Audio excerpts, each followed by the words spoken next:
Dr. Mário Sérgio Cortella, nascido em Londrina, filósofo e escritor, com mestrado e doutorado em educação, professor titular da PUC São Paulo, que atuou por 35 anos, com docência e pesquisa na pós-graduação em educação, na área de currículo, e no Departamento de Teologia e Ciências da Religião. É professor convidado da Fundação Dom Cabral desde 1997. Foi secretário municipal de Educação de São Paulo. Com vocês, professor Dr. Mário Sérgio Cortella.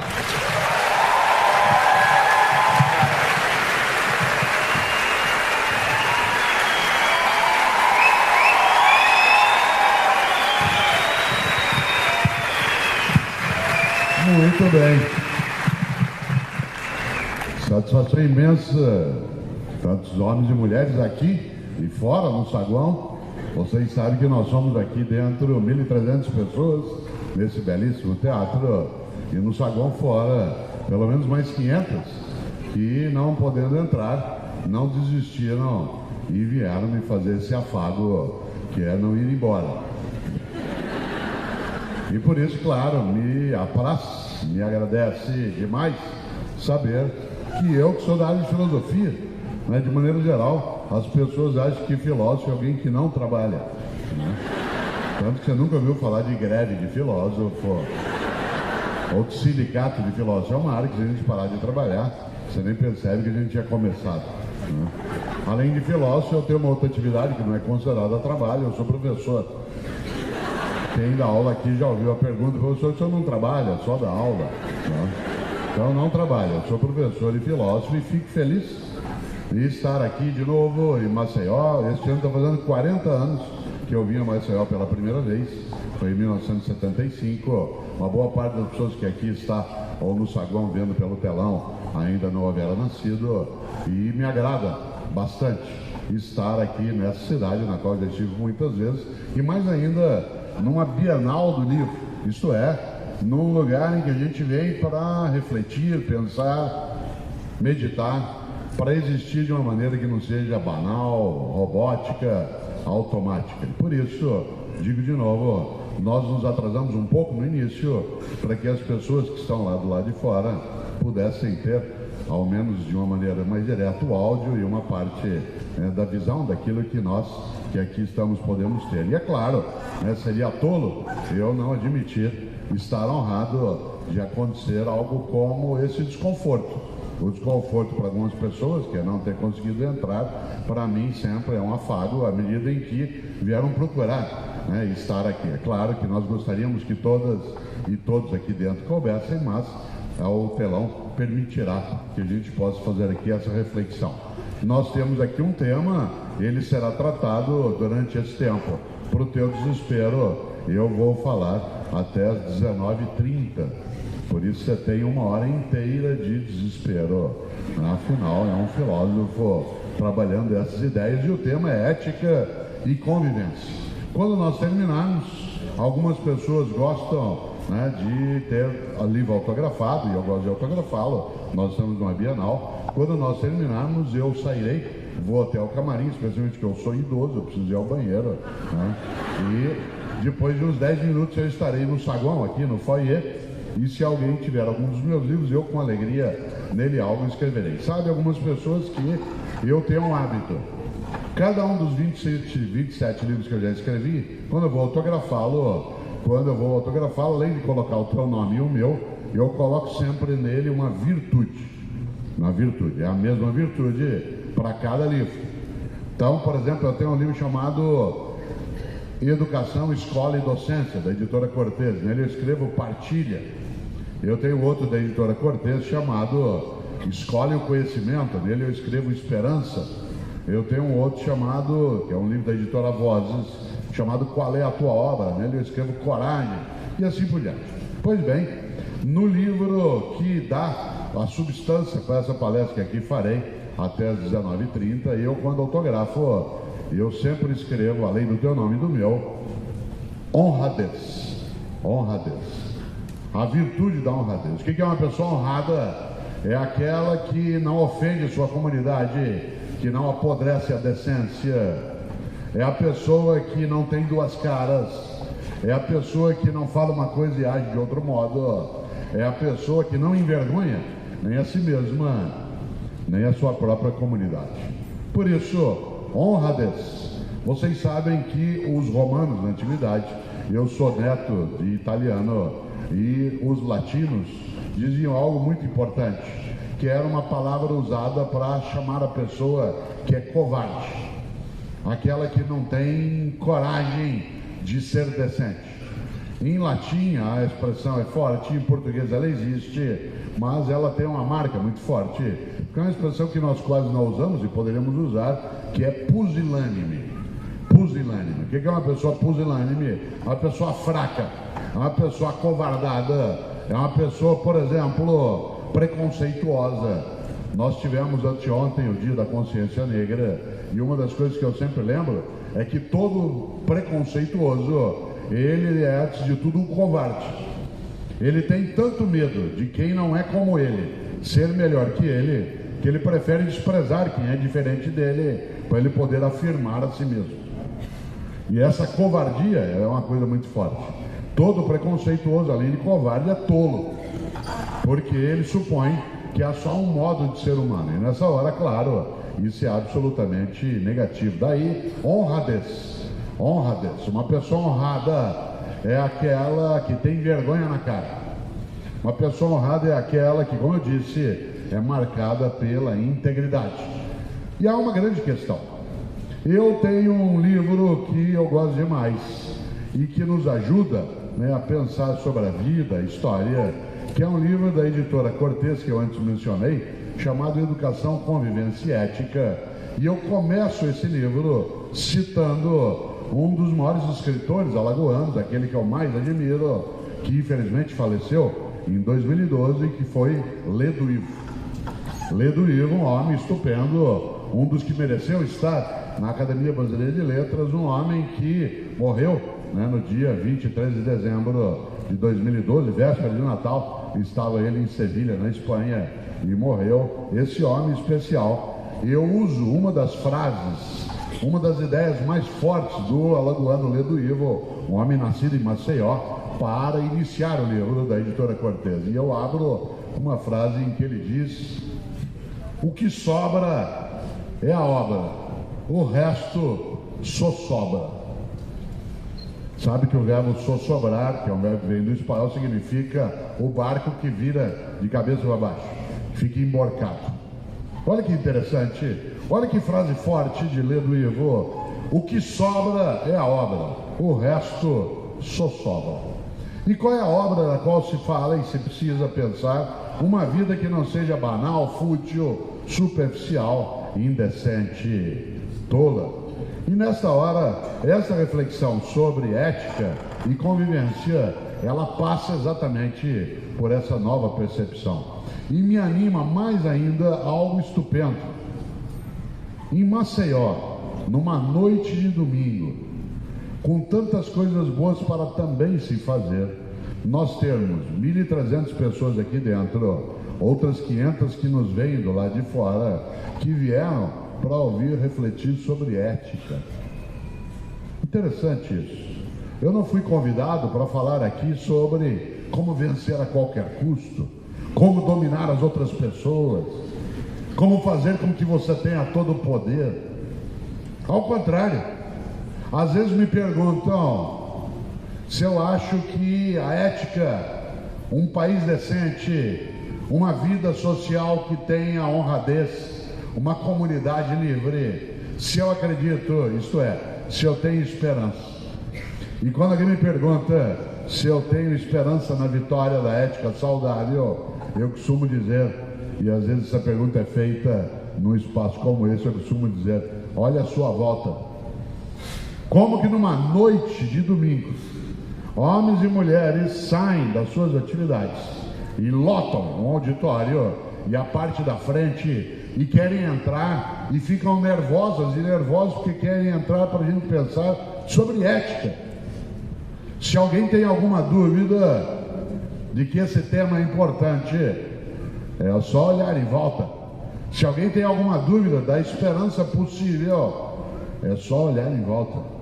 E nessa hora, claro, é necessário que a gente constitua essa força que nos agrega para que a gente possa, de fato, defender uma vida decente, uma obra e uma existência que, como lembrou Ledo Ivo, o que sobra é a obra, o resto só sobra. Por isso, quando nós terminarmos aqui, como eu disse, às 19h30, aí eu saio, depois de 10 minutos estarei no foyer, no saguão ali, né, para autografar. Algumas pessoas gostam às vezes de tirar fotos. Há um fotógrafo que tirará a foto nossa o tempo todo e vai colocá-las hoje ainda no site da Bienal. Por isso, todas as pessoas que estiverem ali, né, na hora do autógrafo, que se for fotografar, você já vai achar tua foto hoje mesmo, né, no site da Bienal, ela lá estará. E eu também gosto de ser fotografado contigo, né, eu acho gostoso, né, quando alguém faz isso. A gente vai pedir apenas que se evite ao máximo que se faça o selfie, senão a gente vai travando. Se tiver muita gente na fila, para demais. Aliás, tira-se tanto selfie hoje que eu decidi quase montar uma empresa de self-service. Já imaginou? Seria uma coisa de empreendedor, né? Afinal de contas, Alagoas vem discutindo muito empreendedorismo, né? Podemos pensar numa empresa, né, de self-service. Olha que coisa boa. Por que eu estou dizendo isso? Que a gente gosta de sair bem na foto. E gostar de sair bem na foto teria que trazer como requisito para nós também sair bem na vida, sair bem na história, sair bem na comunidade. Olha que coisa interessante. Já houve um autor que definiu a ética como sendo a estética do lado de dentro. A ética como sendo a estética do lado de dentro. Tem sentido essa expressão. E eu venho me preocupando nos últimos tempos. Eu que nasci em Londrina, como o professor Heraldo aqui lembrou, né, eu nasci em Londrina, no norte do Paraná. Eu moro em São Paulo, na capital paulista, há 48 anos, mas eu sou o que se chama de VIP, que é vindo do interior do Paraná. Eu sou caipira. Quem nasce naquela região que eu nasci no Paraná, nós lá nos chamamos de pé vermelho, né, por causa da cor da terra. Mas eu estou em São Paulo, na capital paulista, há 48 anos, e é interessante porque uma das coisas que eu mais gosto é de lembrar uma frase caipira que não tem origem na história, que de vez em quando as pessoas colocam na internet como se fosse minha. A frase não é minha, gostaria eu de ter criado essa frase, mas ela é muito inteligente. E o caipira diz muito isso, e é verdade, acho que você já ouviu o que eu vou dizer. O mundo que nós vamos deixar para os nossos filhos depende muito dos filhos que nós vamos deixar para esse mundo. O mundo que nós vamos deixar para os nossos filhos depende muito dos filhos que nós vamos deixar para esse mundo. E que filhas e filhos nós estamos deixando? Isto é, quais são os valores de convivência e ética que essas novas gerações conosco carregam? Eu, quando me mudei para São Paulo, em 1967, quase ninguém aqui houvera nascido, e eu vim com a família, e uma das primeiras coisas que eu quis entender é porque que aquela cidade se chamava São Paulo. Eu não gosto de estar nos lugares sem saber qual é a origem das coisas. E é claro que eu fui procurar, e sabem muitas e muitos aqui, quem está no auditório ou no saguão agora nos vendo pelo telão, sabe muito bem que a cidade de São Paulo ganhou o nome porque ela foi fundada no dia 25 de janeiro. E o dia 25 de janeiro, na crença dos cristãos, é o dia em que um judeu chamado Saul, que era um inimigo, né, da religião cristã, ele aderiu à mensagem cristã. É interessante porque esse homem, na crença dos cristãos, Saul, outros falam Saulo, mas o nome original é Saul, ele voltava, né, no relato cristão, voltava de Jerusalém em direção a Damasco, na atual Síria, essa Síria conturbada, e no caminho, ele que estava voltando de perseguição aos cristãos, o cavalo que ele estava, o sol bateu muito forte, o cavalo empinou e ele caiu. Caiu e mordeu o pó. Tem gente que tem que morder o chão para entender algumas coisas. Tem gente que tem que cair do cavalo para entender melhor as coisas. E aí ele caiu, ficou momentaneamente cego por causa da luz solar. Aliás, algumas pessoas têm que ficar um pouco cegas para poder enxergar melhor. E aí, naquele momento, segundo a crença cristã, esse homem, Saul, decidiu que ele ia aderir à mensagem do cristianismo. E ele passa, portanto, a ser um discípulo. Interessante, para ele aprender a ser humilde, o nome dele foi mudado.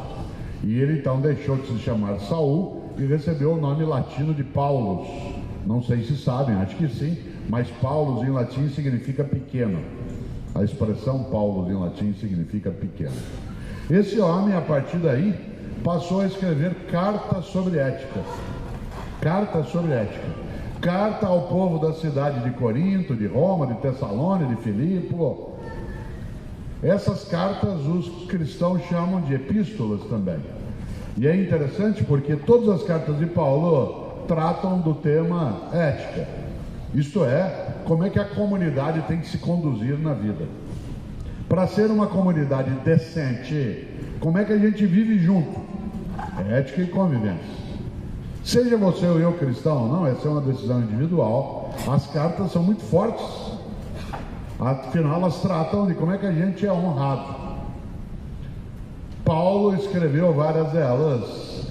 Algumas pessoas talvez não saibam, aliás, só por curiosidade, as cartas de Paulo foram escritas antes dos evangelhos. Embora na Bíblia dos cristãos os evangelhos venham antes, na distribuição gráfica do tempo histórico, as cartas de Paulo, algumas delas são 50, 60 anos anteriores aos evangelhos. Pois bem, a carta de Paulo que eu mais gosto é uma carta que ele escreveu ao povo da cidade de Corinto. Paulo escreveu 2 cartas ao povo da cidade de Corinto, mas na primeira carta dele aos Coríntios, que aliás acaba de vencer o São Paulo por 6-1. Vocês imaginem, eu não sou corintiano, mas eu me animo com essa ideia do Corinthians comemorar o título dentro de casa, vencendo um time do porte de São Paulo por 6-1. É uma vitória estupenda. E eu, como santista, fico feliz que o São Paulo desce na tabela, né? E o Santos pode subir um pouco no jogo que vai ter daqui a pouco. Olha que coisa interessante. Pode parecer brincadeira isso, mas o time do Corinthians tem esse nome por causa da cidade de Corinto. Muita gente que talvez não saiba, mas a cidade de Corinto inspirou um time britânico. E esse time britânico veio visitar o Brasil no início do século XX, e aí se formou um time também no Brasil que tivesse o mesmo nome. E o curioso é que na primeira carta de Paulo aos Coríntios, há algo que você e eu não podemos esquecer quando a gente pensa em ética e convivência. Paulo escreveu, se tiver uma Bíblia cristã, dê uma olhada um dia, vale a pena. No capítulo 6, versículo 12, no capítulo 6, versículo 12, Paulo escreveu: tudo me é lícito, mas nem tudo me convém. Tudo me é lícito, mas nem tudo me convém. Isto é, eu posso fazer qualquer coisa, porque eu sou livre, mas eu não devo fazer qualquer coisa. Eu posso, mas não devo. Por que posso? Porque livre sou. Por que não devo? Porque não devo fazer nada que torne imunda a minha história, mancha a minha trajetória, ofenda a minha comunidade, desonra a minha família, envergonhe a minha sociedade. Tudo me é lícito, mas nem tudo me convém. Do que é que isso fala? De algo que você e eu temos não só de entender e praticar, como ajudar a formar as novas gerações com essa convicção. Isto é, volta ao ponto, o mundo que nós vamos deixar para os nossos filhos depende muito dos filhos que nós vamos deixar para esse mundo. E esses filhos, por acaso, ou de propósito, estão sendo formados com a ideia de que o limite da liberdade do indivíduo é a decência, de que o limite da liberdade é a responsabilidade na comunidade. Afinal de contas, convivência, você sabe que é algo que é decisivo quando se pensa em ética. A ética não é cosmética. Ética não é cosmética, é uma coisa que eu uso de fachada que sirva para enfeitar apenas. Ética não é cosmética, a ética exige honradez. E desse ponto de vista, a ética não é uma coisa fora de mim ou de você. Ética é algo que está ligado, claro, à nossa prática.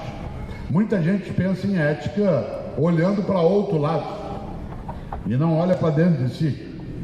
E não olha o quanto que a conduta decente, ela está ligada a essa ideia que esse apóstolo dos cristãos, Paulo, trouxe à tona. Tudo me é lícito, mas nem tudo me convém.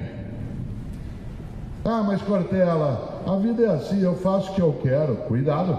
Ah, mas eu não, todo mundo faz. Opa! Mahatma Gandhi disse um dia algo que é verdadeiro: olho por olho, uma hora acabamos todos cegos. Olho por olho, uma hora acabamos todos cegos. Por isso, aquilo que é a convivência com ética é aquilo que nos coloca a olhar a ética como a estética de dentro, aquilo que embeleza a vida. É interessante porque decência é decisivo quando se olha a ética. Talvez muita gente que não saiba, mas a palavra decência, ela tem um prefixo em latim que é dex, D-E-C. Você sabe que os prefixos latinos ou gregos nos ajudam na composição das palavras. Por exemplo, tem muita gente que, como eu, é docente. Muita gente aqui é discente.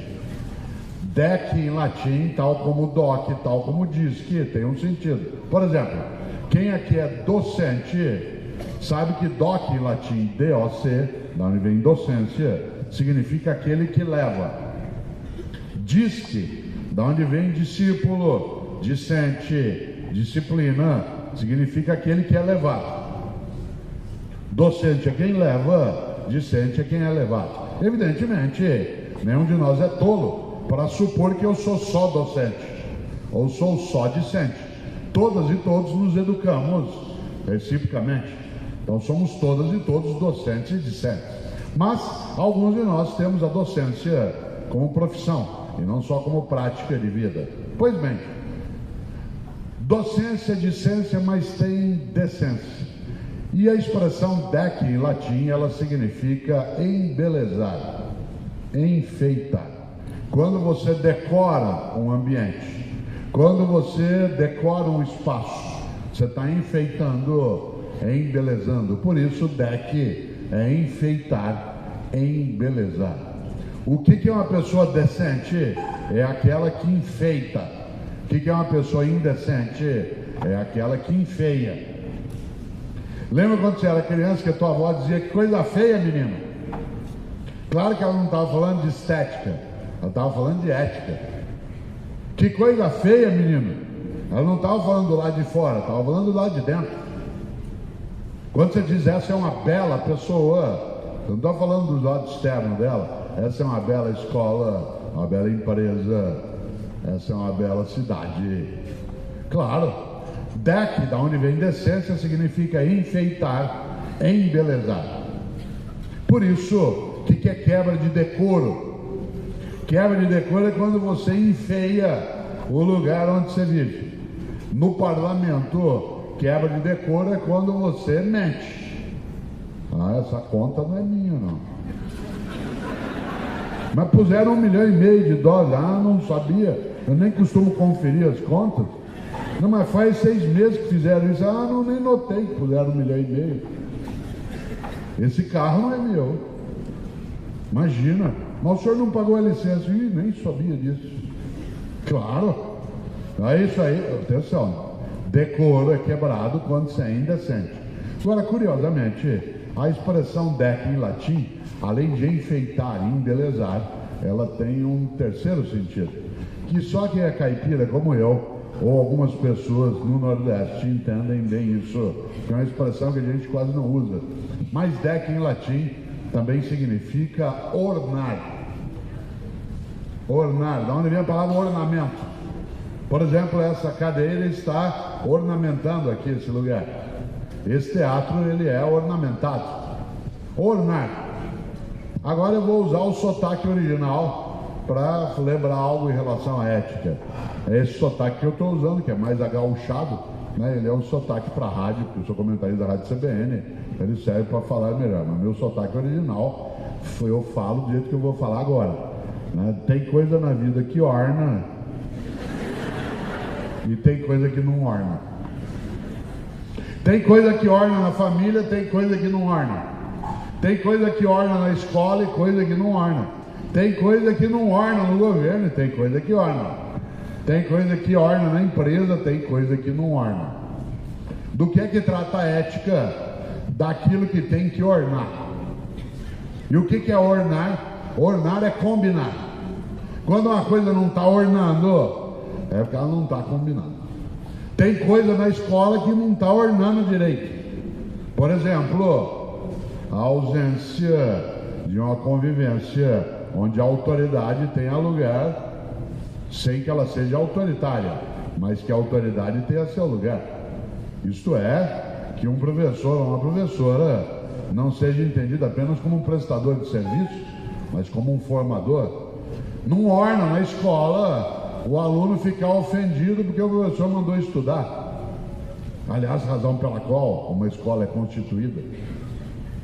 Não orna o professor autoritário, não orna o empresário que desvia, não orna o governo que é incompetente ou corrompe. Não orna. Não orna na família a formação de crianças que sequestram os pais com a sua ausência de disciplina. Eu, no livro Educação, Convivência e Ética, que é o que eu estou lançando hoje aqui, né, em Maceió, e é o livro que eu também lá autografarei, claro que eu autografarei outros, eu vou ver de pessoa aqui com alguns de outros livros meus, né, mas aquele que eu vou autografar, né, em termos de lançamento é Educação, Convivência e Ética. Lá eu discuto algo que a gente não pode esquecer. Num dos capítulos tem até esse título: Basta do amor aceita tudo. Basta dessa ideia, o amor aceita tudo. Que o amor verdadeiro é aquele que tem requisito. O amor verdadeiro é aquele que não admite qualquer coisa. O amor que tudo aceita é irresponsável. O amor que tudo admite é leviano. Filho, é porque eu te amo que eu não quero que você seja assim. É porque eu te amo que eu não quero que você seja vagabundo. Pai, é porque eu te amo que eu não quero que você faça isso. O amor que tudo aceita é irresponsável. E nós estamos hoje com uma coisa que não orna. Não orna, Heraldo, na família. Não orna na universidade. Heraldo está escondido aqui atrás, né? Não orna, está dançando, inclusive, né? Esse sapato teu é maravilhoso, hein? Aliás, ambos. Já imaginou? Esse orna com o Heraldo.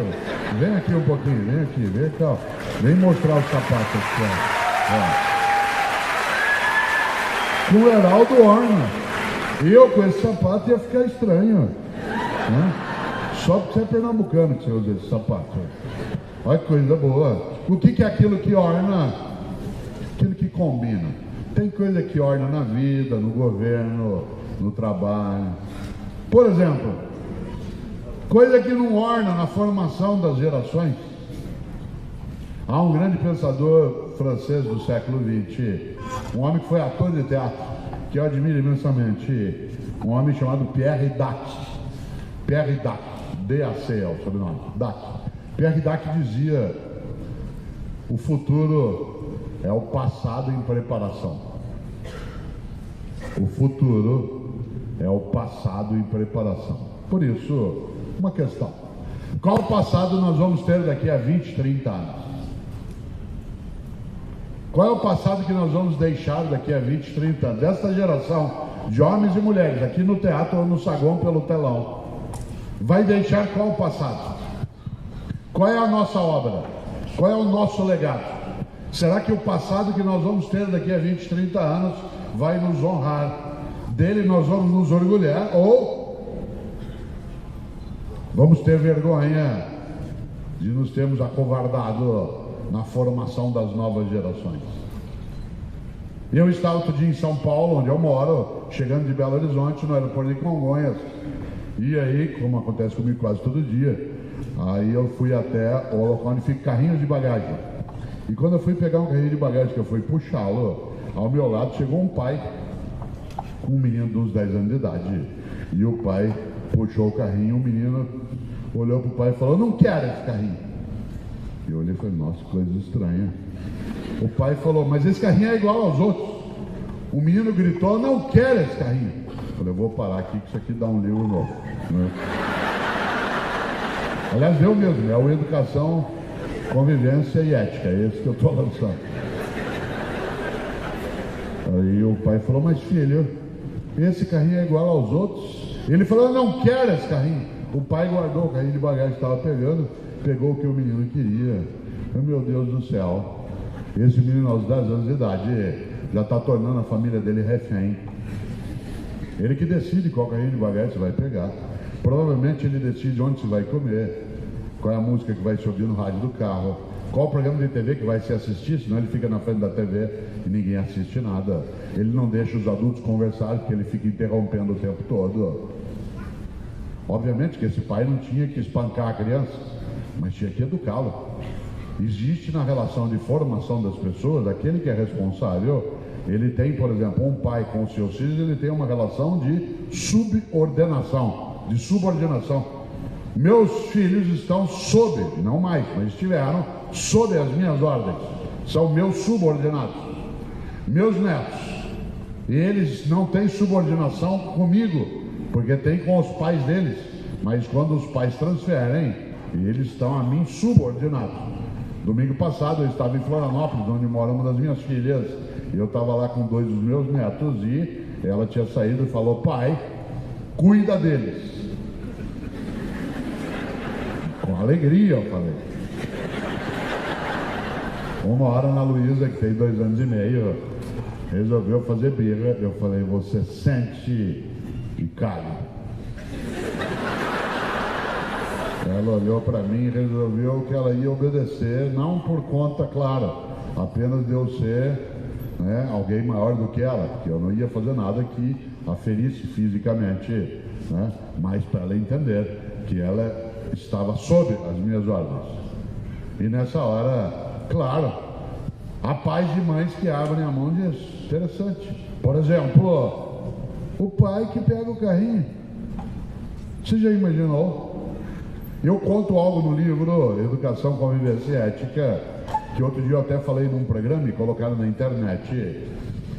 Eu estava com minha mulher o ano retrasado, em Salvador, chegando da Praia do Forte, onde eu fui fazer uma palestra, e ela também.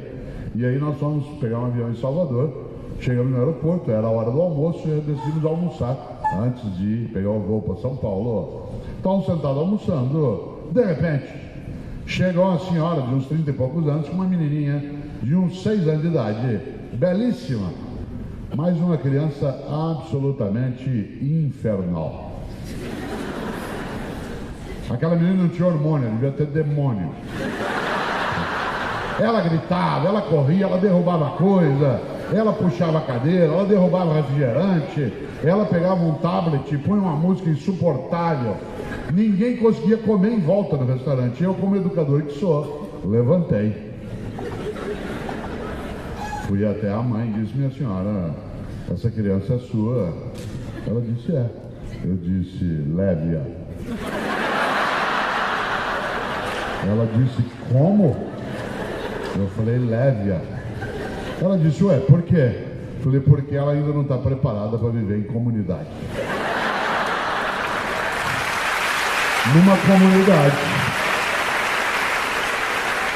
você tem uma conduta que é livre no limite da própria comunidade.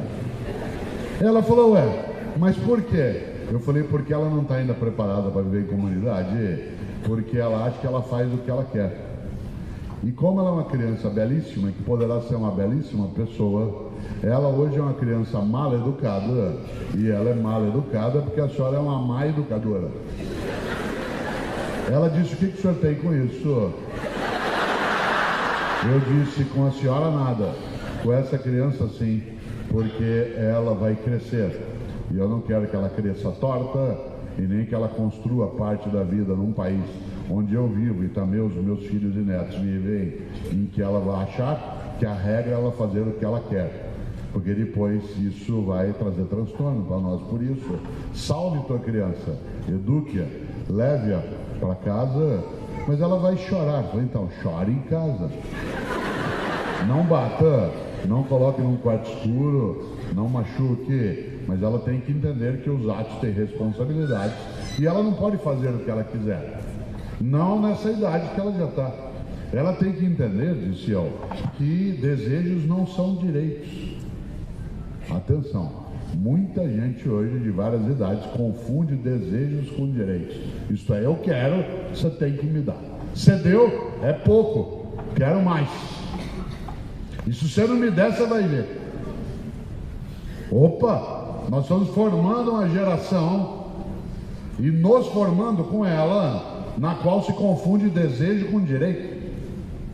E se eu confundo desejo com direito, eu começo a achar que se eu quero, eu tenho de ter. E se eu não conseguir, eu tomo. E se eu não puder, eu roubo. E se não der, eu corrompo. E desejos não são direitos. E eu disse à senhora, tua menina é tão bonita, mas leve-a e forme-a para ela viver em comunidade. A senhora não pode fazer isso. Ela disse, por que o senhor sabe que eu sou uma mala educadora? Eu disse, pelo modo como a senhora chegou aqui agora com ela. Porque a senhora, ao chegar com ela para comer, em vez da senhora dizer o que diz um adulto com uma criança, sobre a qual a senhora tem autoridade, e diz a ela de forma carinhosa, mas firme, filhinha, sente-se. A senhora disse, filhinha, onde você quer sentar? O que você quer comer? O que você quer beber? Onde você quer ir depois? E a senhora foi ficando cada vez menor e ela foi crescendo. Essa menina, quando eu encontrar com ela mais adiante, eu corro o risco dela ser minha aluna. Parte dessas crianças chegam para nós e nos ofendem. Você manda ela fazer uma tarefa, ela reage. Você fala para ela que ela tem que ficar quieta enquanto você está trabalhando, todo mundo. E se bobear, ela joga uma carteira em cima de você. Nós estamos ouvindo cada vez mais falar de violência dentro da escola. A escola não é imune a também mexer com isso, mas é porque o único adulto, às vezes, que dá ordem com uma criança é a professora. A professora, cadê o material? Guarda esse celular, fez a tarefa. E aí, como ele está acostumado que desejos são direitos, ele parte para cima. Claro, perigoso para nós, não é só fisicamente. Uma parte de quem é docente, não é o caso, que só dou aula para a universidade, mas quem lida com a educação básica está esgotado. Você gasta uma parte do teu tempo tentando organizar a disciplina e só um tempinho pequeno que sobra para você ensinar. O resto é como é que faz para ficar quieto, como é que faz para prestar atenção, como é que faz para um ambiente de trabalho ser um ambiente de trabalho. Claro. Outro dia um pai foi me visitar na universidade, conversar comigo. Eu nunca imaginei que alguém na universidade, o pai viesse falar comigo. E o pai veio. Falou, professor, por favor, o senhor pode me atender? Eu falei, claro. Sabe o que é? O senhor reprovou o meu filho. Eu disse, qual é o nome do seu filho? Ele disse, não. Eu olhei e falei, não, eu não reprovei seu filho é que se reprovou. Ele falou, por quê? Foi porque seu filho foi reprovado por falta, e para ser reprovado por falta tem que faltar. Como foi ele que faltou e eu estava aqui? Então não posso ter reprovado, ele reprovou a si mesmo. O pai falou, hã? Então, tem mais uma coisa, claro que foi ele que se reprovou. Dizia porque eu só posso anotar uma falta de alguém que falta. E eu só anotei porque ele faltou. Se eu tivesse anotado, se ele tivesse faltado, isso seria estelionato. Portanto, eu só anotei. Ele falou, mas o senhor foi reprovado só por isso? Eu falei, não é só por isso, sabe o que é? Ele não fez o curso. Eu falei, não, mas só por isso? Eu falei, não, sabe o que é? Quando ele sair daqui, ele vai receber um certificado, um diploma, que nós estamos atestando para a sociedade que essa pessoa é apta para desempenhar essa função na comunidade. Pedagogo, economista, engenheiro, médico, advogado, fonoaudiólogo, nós estamos atestando. E junto com esse atestado eu estou chancelando que ele é apto para fazer naquele conteúdo que eu ensinei. Como ele não veio, aí o pai disse aquela clássica frase, mas não dá para dar um jeitinho. Eu falei, qual jeitinho o senhor imagina?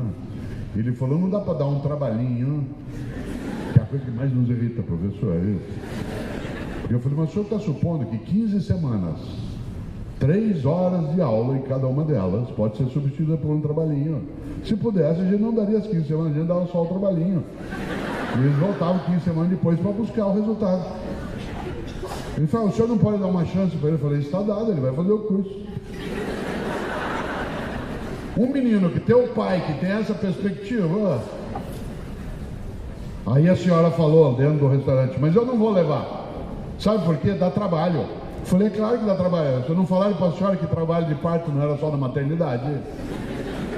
E ela falou, mas porque eu não sei. Eu não vou levar. Eu falei, a senhora que sabe. Ele dá muito trabalho. Ela falou, eu sei, a senhora nunca viu na hora, como diz o gatinho, na hora de virar o zoinho, tudo bem. Mas na hora de cuidar. Na hora de cuidar, a senhora não quer cuidar. Ela falou, eu vou levar, mas é só porque eu quero. Eu falei, tá bom. Ela saiu. Claro que a comunidade ficou aplaudindo, né? Do que eu estava falando ali? De uma coisa que não orna. Não orna.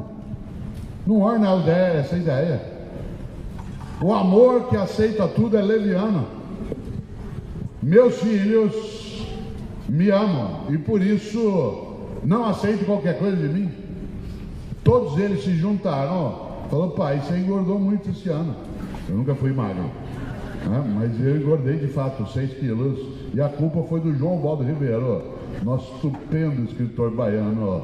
Ele faleceu e eu estava no enterro dele e fiquei chocado porque eu olhei e falei para minha mulher, a Cláudia, olha aqui, o João Baldo está aqui, ó, fazia 20 anos que ele não tomava uma cachaça, 20 anos que ele não comia uma acarajé, 20 anos que ele não comia gordura, sepultaram um cadáver saudável.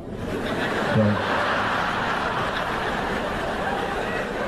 e eu fiquei tão abalado com a ideia de ser sepultado saudável, né? Que eu perdi o prumo um pouco, Heraldo, já imaginou? Claro.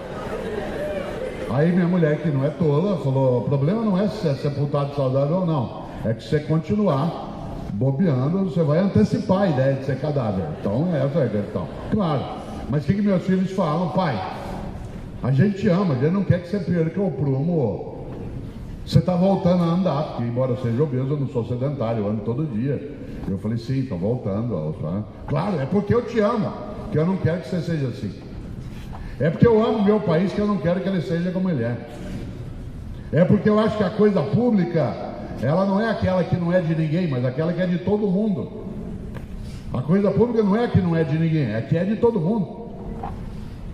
Não orna na família, não orna a subordinação àquilo que a gente tem que tomar.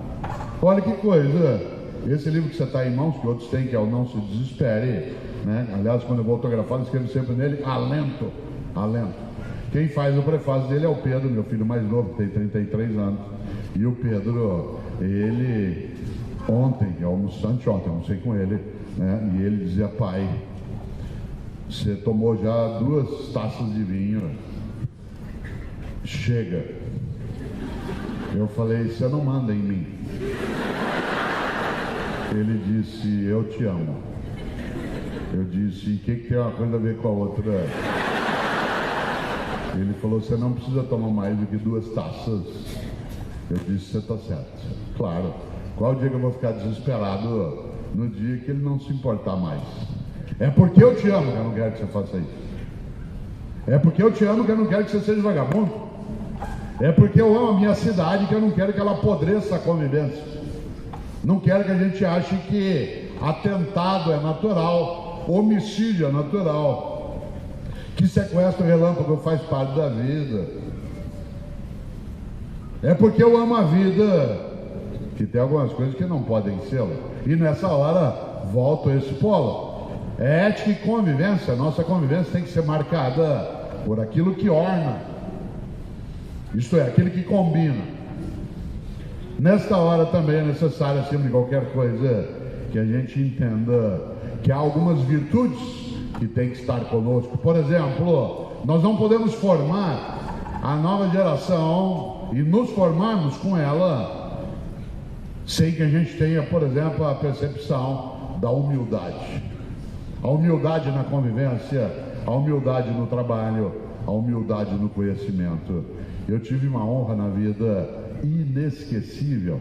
Eu tive a honra de trabalhar 17 anos com Paulo Freire, o educador Paulo Freire. Aliás, ele foi meu orientador de doutorado, e quando ele foi secretário de Educação na cidade de São Paulo, eu era o secretário adjunto. Depois ele saiu e eu continuei no lugar dele por mais de 2 anos. E Paulo Freire, não sei se sabem, é o brasileiro com o maior número de títulos de doutorado honoris causa de toda a história do Brasil. O Brasil tem 515 anos. E o brasileiro mais honrado com doutorado honoris causa é o pernambucano, nascido na Casa Amarela, no Recife, Paulo Freire. Aliás, quando ele morreu em 1997, ele já houvera recebido 36 títulos de doutorado honoris causa por Harvard, Princeton, Cambridge, Oxford, Bolonha, Paris 4, Massachusetts. Ele recebeu mais 5 pós-mortem. Paulo Freire sozinho tem mais títulos de doutorado que os 2 brasileiros que vêm depois dele juntos. E olha que quem vem depois de Paulo Freire é muito bom. Mas Paulo Freire tem 41 títulos de doutorado honoris causa. E olha que ele era advogado, hein? Muita gente acha que Paulo Freire era pedagogo, mas ele era advogado, o que significa que alguns advogados ainda têm salvação. Ela já pensou? E é interessante que eu sou pai de advogada. Meu livro, Qual é a Tua Obra? Quem faz o prefácio dele é a minha filha que mora em Florianópolis. Ela é advogada criminalista, Ana Carolina, que a gente chama de Carol. Parênteses, ela no prefácio conta uma coisa incrível. Nesse livro, quando eu autografo, eu escrevo coragem. Mas ela conta no prefácio uma coisa incrível.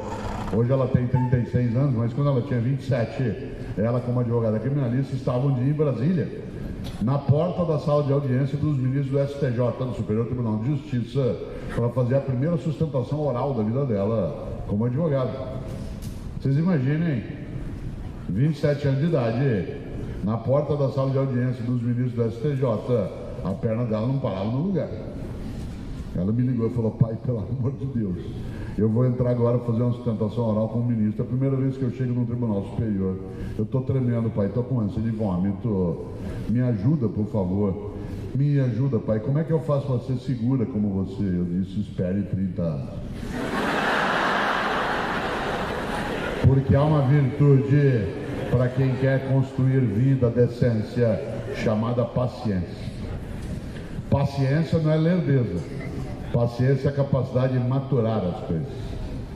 Paciência é a capacidade de refletir sobre o que se faz.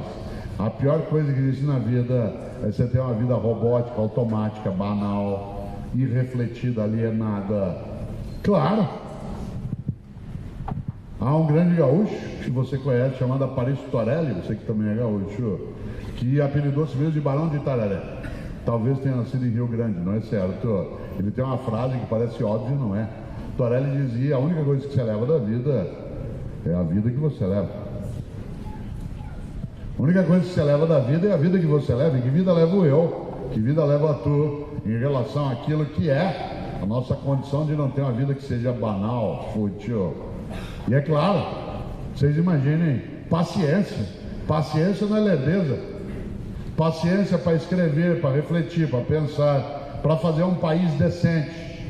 Por exemplo, eu estou vivendo em 2015 uma alegria cívica imensa no nosso país, porque o podre está vindo à tona e ele estava escondido. Democracia, imprensa livre, plataformas digitais, aquilo que gangrenava a nação, que produziu uma hemorragia da nossa condição, está vindo à tona. O jovem, a jovem hoje tem que entender que não estamos vivendo a sujeira, mas a expressão da limpeza e o vir à tona da sujeira. Como dizia o juiz do Supremo norte-americano, o sol é o melhor detergente. O sol é o melhor detergente. Você põe a luz, aí começa a enxergar. Imagine durante décadas o que vinha apodrecendo nossa condição e a gente distraído, cuidando de outras coisas sem perceber. Por isso eu vivo, repito, uma alegria cívica que do ponto de vista de uma nação como a nossa, nós não estamos, para repetir aqui o Churchill, nós não estamos no começo do fim, nós estamos no fim do começo. Mas nós começamos agora. a mexer onde precisa mexer, a olhar, a perceber. Ah, mas é só corrupção? Não, o que nós temos hoje é ela vindo à tona, é o tapete sendo levantado, é a luz acesa, o farol onde precisava. Mas tem a ver conosco também, que de nada adianta eu falar sobre ética se eu não me conduzo também de maneira ética. Se eu, por exemplo, falo em ética, mas aos 40 anos de idade tenho carteira de estudante, que o meu genro arrumou para mim, põe ao cinema, pagar meia. Além de falsidade ideológica, é evasão fiscal. O cara fala em ética, mas compra produto pirata. Ah, mas se eu não comprar, não vou ter. Mas esse é o argumento do bandido. Ah, mas é porque é caro, é óbvio, é por isso que ele assalta. Ah, mas não, só comprei um aparelho de som. É? Esquece que aquilo veio da China, dá emprego lá, tira imposto daqui. E no container, junto com o aparelho, vem droga e arma. E quando um menininho boliviano de 5 anos de idade, em São Paulo, na Zona Leste, no colo da mãe, o bandido encosta uma pistola na cabeça da criança e dispara, e enche a mãe de sangue do filho, o cara que comprou o aparelhinho de som, acho que não tem nada a ver com aquilo. Fala em produto, fala em ética mais. Vai o dentista fala aí, com recibo ou sem recibo? Qual que é a diferença?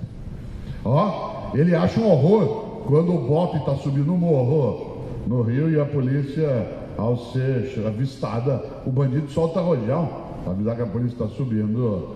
Ele acha um nojo aquilo, mas quando ele está na BR, ele vê uma viatura da polícia rodoviária e não tem nenhuma dificuldade para ficar dando sinal de luz, de farol para quem vem na outra direção.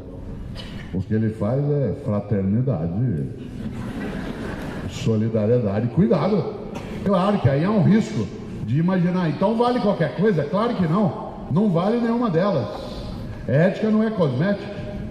E é claro que nós temos que olhar isso aí mais de perto. E aí, claro, Paulo Freire nos inspirava para isso, a gente pensar a vida de uma maneira que fosse mais intensa. Paulo Freire já imaginou o brasileiro mais honrado da história. Aliás, depois dele, o brasileiro que mais recebeu o título de doutorado é um outro professor também. Aliás, os 3 primeiros são professores. O outro é um mineiro, nascido em Montes Claros, um antropólogo de alto nível, um professor, um político, senador Darcy Ribeiro. Faz uma falta danada. Um homem que sonhava com os irmãos Vilas Boas, quando o jovem criou o Parque do Xingu, com o baiano Anísio Teixeira criou a Universidade de Brasília, com o Brizola criou no Rio de Janeiro as escolas de tempo integral. Um homem que tem uma frase que me assusta, porque eu fico pensando na minha vida quando eu penso nessa frase. Disse um dia Darcy Ribeiro: fracassei em tudo que sonhei, fracassei em tudo que tentei, mas meus fracassos são minhas vitórias. Detestaria estar no lugar de quem me venceu. Olha que frase forte. Fracassei em tudo que tentei, mas meus fracassos são minhas vitórias. Detestaria estar no lugar de quem me venceu. Depois de Darcy Ribeiro, o brasileiro mais honrado é o carioca, que vive em São Paulo e fez carreira lá na USP na política, o professor Fernando Henrique Cardoso. Os 3 primeiros brasileiros são professores, mas Paulo Freire sozinho tem mais título de doutorado que todos os outros. E Paulo Freire era uma pessoa absolutamente humilde, jamais subserviente. Há uma diferença entre humildade e subserviência. Uma pessoa subserviente é aquela que se enfraquece, se dobra, se humilha. Uma pessoa humilde é aquela que sabe que não sabe tudo, aquela que sabe que não é a única que sabe, aquela que sabe que a outra pessoa sabe que ela não sabe, aquela que sabe que ela e outra pessoa saberão muita coisa juntos, aquela que ela sabe que ela e outra pessoa nunca saberão tudo que pode ser sabido. Foi claro. Humildade. Humildade não é subserviente. Paulo Freire era humilde, mas não era subserviente, a tal ponto que ele ficou 15 anos no exílio, sem poder voltar nem para o enterro da mãe dele, em nome de uma ideia de que educação não é para domesticar, mas para humanizar. Que educação não é para aprender, mas para ajudar a ter autonomia. Mas era humilde. Tão humilde que chamava Paulo, que, como eu lembrei antes, significava pequeno. Olha aqui na minha mão, se você puder. Paulo Freire era um homem tão grande que ele sabia que era pequeno para poder crescer. Gente grande de verdade sabe que é pequena e por isso cresce. Gente muito pequena acha que já é grande e a única maneira dela crescer é se ela baixar outra pessoa. Digo de novo, gente grande de verdade sabe que é pequena e por isso cresce. Gente muito pequena acha que já é grande e a única maneira dela crescer é se ela diminuir outra pessoa. Quem entre nós se supuser grande o suficiente, pequeno continuará. A única maneira de crescer é saber-se pequeno ainda. E nesta hora, a humildade, ela é decisiva quando a gente pensa em ética e convivência. Humildade para entender que nós ainda não aprendemos direito a lidar com essa nova geração. Humildade para olhar o que praticamos à nossa volta. Humildade, inclusive, na nossa conduta em relação às pessoas que são diferentes de nós. Por isso, a ética e convivência supõe algo decisivo para você e para mim, que é a nossa capacidade de fazer com que a vida possa ornar. Ornar com a decência, ornar com a saudabilidade, ornar com aquilo que é a formação nossa e de outros, que não degradem o nosso dia a dia. Para isso, claro, precisa coragem. Coragem. Coragem não é ausência de medo. Coragem é capacidade de enfrentar o medo. Gente que diz que não tem medo não é corajosa, ela é inconsequente. Você só sobrevive no mar se você tiver medo de morrer afogado. Coragem não é ausência de medo. Coragem é capacidade de enfrentar o medo. Não confunda medo com pânico. Pânico é incapacidade de ação, medo é estado de alerta. Você tem medo de perder a saúde? Ainda bem, tome providência. Você tem medo do teu país não ser decente? Você tem medo do desvio ético? Que ótimo. Tem medo dos teus filhos não serem corretos? Que bom, tome providência. Humildade e coragem são decisivas nessa questão. A pessoa pusilânime, acovardada, ela não tem coragem de enfrentar os medos. E é claro que eu tenho medo e você também, e é necessário tê-lo, mas a coragem é o enfrentamento. Você tem medo de cachorro? Que bom, gente inteligente tem medo de cachorro. Você enfrenta, é coragem. Você tem medo de avião? Que bom, gente inteligente tem medo de avião. Você voa, é coragem. Eu sou consultor da Embraer em São José dos Campos. Lá eles têm um medo imenso que o avião caia. Eu também. É um bom sinal, eles tomam providência. Coragem, repito, não é ausência de medo. Você precisa ter coragem para ser educador, educadora, para ser pai ou mãe. Precisa ter coragem para ser decente. Ah, mas Cortella, a vida é assim, cuidado. Nosso país tem 5% de canalhas, só. 95% dos brasileiros levantam cedo na segunda-feira, pegam moto, carro, a pé, ônibus, trem, cavalo, o que for. Trabalha o dia inteiro, constrói a 8ª economia mais rica do planeta. Não rouba, não falseia, é pobre, mas é limpinho. Os 5% de canalhas conseguem duas coisas. A primeira, aterrorizar os outros 95, fazendo os 95 acharem que não tem alternativa. A outra coisa é que os 5% de canalhas tentam ensinar aos outros 95 que não ser canalha é ser otário. Ética não é cosmética. A nossa convivência exige coragem e humildade.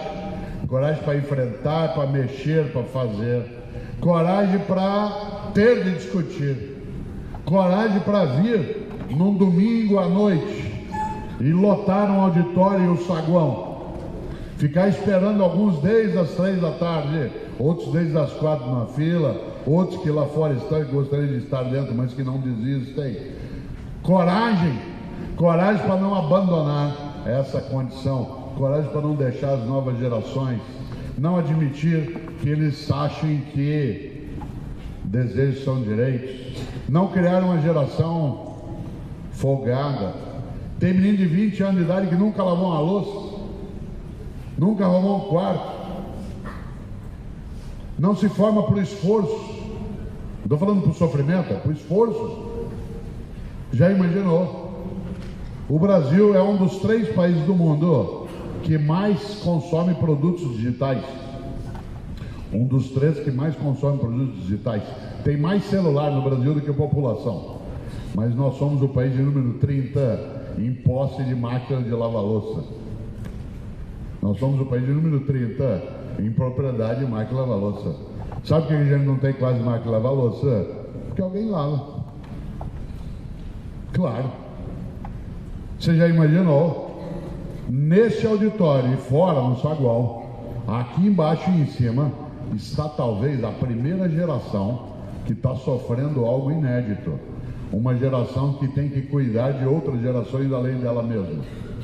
Por exemplo, nossos pais se cansaram, mas eles cuidavam deles e de nós até 17, 18 anos. Formou-se, cresceu, agora você se vira, papai te deu o que podia, que era educação. Aqui nesse auditório ou fora, tem gente que cuida de si, dos filhos e dos pais. Do pai idoso, do apoio de plano de saúde, do cuidador. Parte dessa geração aqui está esgotada. Esgotada. Não tem tempo, não cuida de si, porque tem que cuidar, e se bobear, cuida de 4 gerações, que às vezes cuida do neto também. Claro, a gente tem muito serviço, não, nós estamos com o trabalho mal repartido. Se o trabalho for melhor repartido, não pesa em cima de ninguém. Mas não, falta esforço. Um menino de 20 anos de idade nunca lavou uma louça. Cuidado, nós estamos formando uma geração fraca com risco. Se nós cuidamos dos filhos de nós e dos nossos pais, quando nós tivermos mais idade, quem de nós vai cuidar? Se nós formarmos gente que não cuida de si. Claro, prepare-se, o asilo São Vicente de Paula te aguarda. Já imaginou? Por isso, agora, 19 horas e 30 minutos desse domingo, já faz 1h10 que eu estou falando, e você nem notou ainda, mas eu já estou completando meu tempo de reflexão. Numa aula que não tem um debate, que nós somos muitos, mas como eu disse, quando aqui terminarmos, eu vou ali até o camarim ao banheiro e quem quiser lá à frente no saguão estarei, né, para que possa eventualmente ter um livro ou quer tirar uma foto. As fotos serão tiradas e, como disse, colocadas no site. Mas eu quero dizer mais 2 coisas antes de fechar. Paulo Freire dizia algo decisivo: humildade, paciência e esperança. Mas Paulo Freire dizia que é preciso ter esperança do verbo esperançar, porque tem gente que tem esperança do verbo esperar. E esperança do verbo esperar não é esperança, é espera. Eu espero que dê certo, espero que resolva, espero que aconteça. Isso não é esperança, é espera. Esperançar é ir atrás, é se juntar, é não desistir. Esperançar é ser capaz de continuar insistindo com amorosidade, mas exigência naquilo que faz com que as coisas de fato corrijam a rota que nós o fizemos, sem esmorecer. E lembrando de novo 2 coisas. Primeiro, o futuro é o passado em preparação. Segundo, o que sobra é a obra, o resto só sobra. E qual é a nossa obra do ponto de vista ético na constituição de uma sociedade que, sendo farta, não seja indecente? Uma vida comum que, sendo rica em termos de condições, não degrade essa mesma convivência. Nesta hora, quero terminar com 2 ideias. Mas, acima de qualquer coisa, antes de terminar, agradecer esta condição que aqui está. Você sentado ou sentado onde está, não faz ideia do que é um auditório lotado aqui fora, para pensar o tema ética e convivência. Você não faz ideia. Eu até vou pedir para você fazer uma coisa em 1 segundo. Levante e olhe em volta. Levanta agora e olhe em volta. Veja como um debate sobre ética em Salvador. em Recife, em Londrina e agora aqui em Maceió, o número de pessoas que vem por uma reflexão. Aqui, fora daqui, se alguém perguntar, pode sentar, por favor. Se alguém perguntar se eu tenho esperança, eu digo, olhe em volta. Não porque nós sejamos salvos, não porque nós sejamos bons, porque para cá viemos, mas porque aqui está também um grupo de homens e mulheres que não se acovardou ou não se acovarda naquilo que tem que ser feito. Por isso, quero terminar agora sim com duas ideias. A primeira delas, de um homem que eu admiro imensamente, um homem que foi Nobel da Paz em 1952, um homem chamado Albert Schweitzer. Schweitzer, ele foi professor até 30 anos de idade na Áustria e na Alemanha. Aos 30 anos de idade ele achou que era pouco ser professor para ter uma vida com mais sentido e decidiu fazer medicina. Entrou, formou-se com 37 anos e foi embora para a África e ficou 50 anos no Gabão, meio século no Gabão, colocando a vida dele a serviço da decência. Aliás, só por curiosidade, quando Schweitzer morreu, o corpo dele está sepultado na Europa, mas o coração está no Gabão. O povo do Gabão pediu o coração dele para enterrar lá. Então só o coração está no Gabão e o resto do corpo está na Europa. E Schweitzer dizia: a tragédia não é quando um homem morre, a tragédia é aquilo que morre dentro de um homem enquanto ele ainda está vivo. Digo de novo, a tragédia não é quando um homem morre, a tragédia é aquilo que morre dentro de um homem enquanto ele ainda está vivo, porque o que sobra, como disse o Aladoano, é a obra, o resto só sobra. Última coisa, alguns olhos dizem, mas Cortella, ética e convivência é tarde. Esse livro, Educação, Convivência e Ética, tem na frente uma cinta em que a gente diz é melhor começar cedo antes que seja tarde. E nunca é tarde. E por isso eu quero terminar citando um homem que eu também admiro imensamente e que me ensina sempre, ele já faleceu, que nunca é tarde, que é Chico Xavier. Eu não sou espírita, não tenho nenhuma crença reencarnacionista, mas tenho uma admiração imensa por Chico Xavier, um homem santo. Se eu tivesse alguma autoridade sobre os católicos, pediria para santificá-lo, um homem que passou a vida cuidando de vida sem nenhum retorno a não ser honra. Chico Xavier, de acordo com os espíritos, diz algo, e é com isso que eu quero terminar agora, às 19 horas e 36 minutos desse domingo.